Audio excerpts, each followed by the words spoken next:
gabi, Batangas. Narito ang mga balita sa Palakat Weekend News ngayong November 16, 2024.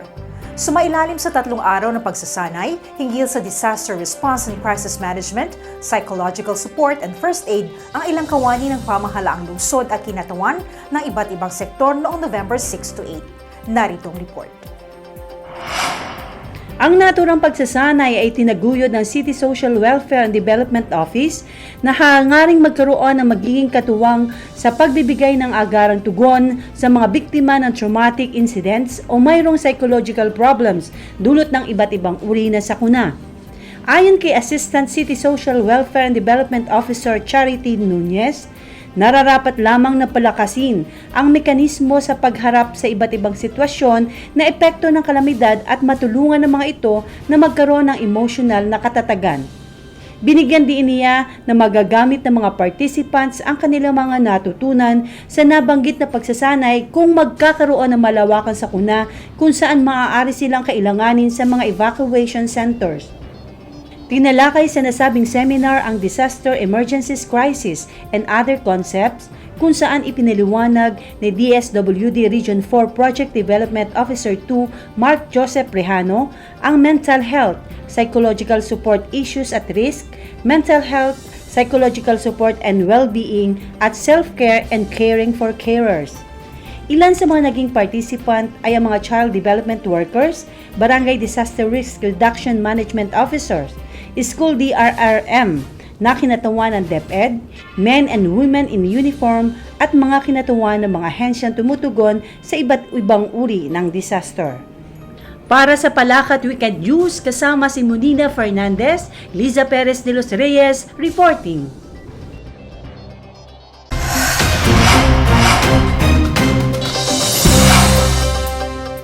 Humakot na awards ang Talumpok Integrated School sa short film competition ng Batangas City Public Information Office na isang advocacy project sa pagdiriwang ng National Children's Month ngayong Nobyembre. Ang detalye sa report ni Marie Villena Dualhati. Layunin dito na may angat ang kaalaman at kamalayan ng lahat hinggil sa mga karapatan at pangangalaga sa kapakanan ng mga bata. Hangad din ang nasabing gawain na isinagawa sa unang pagkakataon na malaman ang sitwasyon at karaniwang suliraning kinaharap ng mga bata upang makapagbuo ng plano, polisiya at proyekto ang City Council for the Protection of Children at matugunan ang mga ito. 4 na major awards ang napanalunan ng pelikula ng TIS na may titulong Dapat Ganito, Bata Pa Ako. Kabilang dito ang Best Short Film, Best Actor si Hubert Andre Mendoza, Best Director si Mark Gian Baez, Best Cinematography at 2 Special Awards, kabilang ang Best Script at Best Editing. Nanalo naman bilang Best Actress si Paula Guillet Covarrubia ng pelikulang Biday ng STI College. Nakuha ng pelikulang Lamparan ng Alangilan Integrated School ang Best Poster at People's Choice Award. Dumalo sa awarding ceremony bilang kinatawan ni CCPC Chairperson Mayor Beverly Di Macuja si Vice Chairperson Councilor Mamshi Ched Atienza. Naging tema ng kompetisyon na nilahukan ng 14 na paaralan sa lungsod ay ang pangangailangan naming mga bata ay tugunan, pangangalaga sa aming mga bata ay tutukan. Para sa Palakat Weekend News, Marie Villena Luwalhati reporting.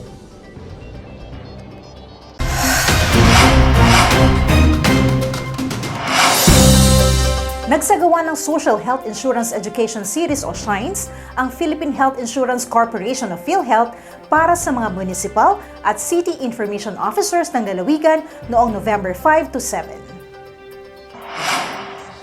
Ayon sa Senior Manager ng Social Health Insurance Academy ng PhilHealth na si Arsenia Torres, layunin ng SHINES na isang nationwide information drive na magkaroon ng lubusang pag-unawa at pagpapahalaga ang publiko hinggil sa social health insurance. Sa pamamagitan aniya nito, mabibigyan ng sapat na kaalaman at magiging advocate sa mga participants upang maipabatid sa lahat ang mga programa ng PhilHealth. Tinalakay sa naturang gawain ng Universal Healthcare Law na naglalayong palawigin ng kalusugang pangkalahatan kung saan lahat ng Filipino ay kasapi sa National Health Insurance Program. Kailangan lamang na magparehistro upang magamit ang mga benepisyo. Kabilang dito ang inpatient at outpatient benefits, catastrophic or Z benefits para sa mga malulubhang sakit at nangangailangan ng matagal na gamutan. Sustainable Development Goals related benefits tulad ng pagbabawas ng child mortality, paglaban sa HIV at iba pang nakakahawa o umuusbong na sakit at ang konsultasyong sulit at tama o konsulta package. Binibigyang diin sa konsulta ang pangangalaga sa kalusugan ng mga tao at maagapan ang paglala ng karamdaman.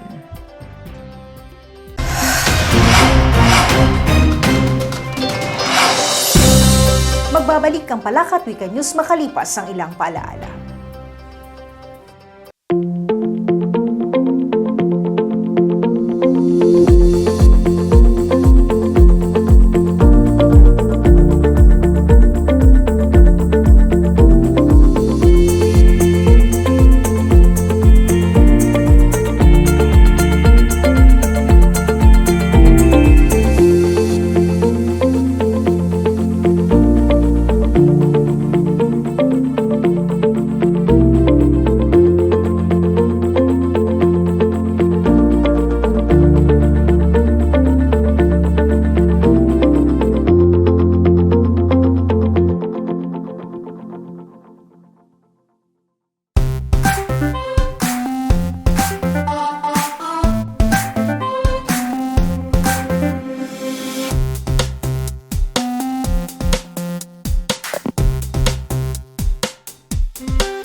Inilahad ni Mayor Beverly D. Macuja ang State of the City's Children's Address o SOCA para sa taong 2023 bilang tampok na gawain sa pagdiriwang ng National Children's Month na may temang Break the Prevalence and the Violence, Protecting Children, Creating a Safe Philippines noong November 13. Ang detalye sa ulat ni Angel Varona.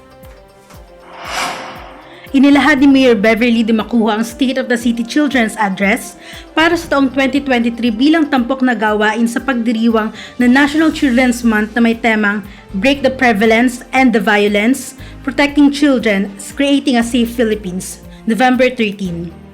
Si Mayor D. Macuja ang chairperson ng City Council for the Protection of Children.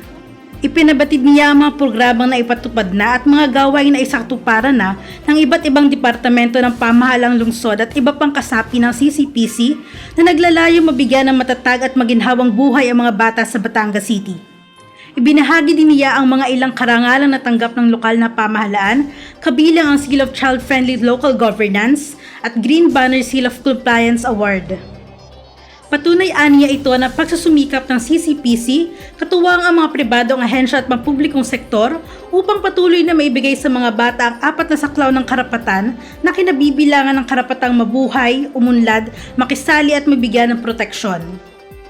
Binigyang diin din ni Mayor ang mahalagang papel ng mga magulang sa tagumpay ng mga programa ng lungsod dahil malaki ang bahaging ginagampanan ng mga ito sa paghubog sa mga bata.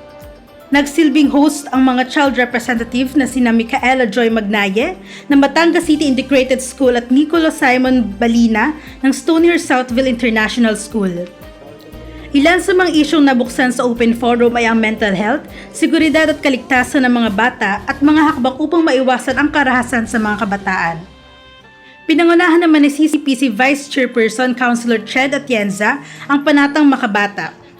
Nakaisa rin sa naturang okasyon ng mga city councilors, department heads, mga magulang, guro, PWDs, daycare children at mga mag-aaral mula sa iba't ibang paaralan. Para sa Palakat Weekend News, Angel Varona nag-uulat.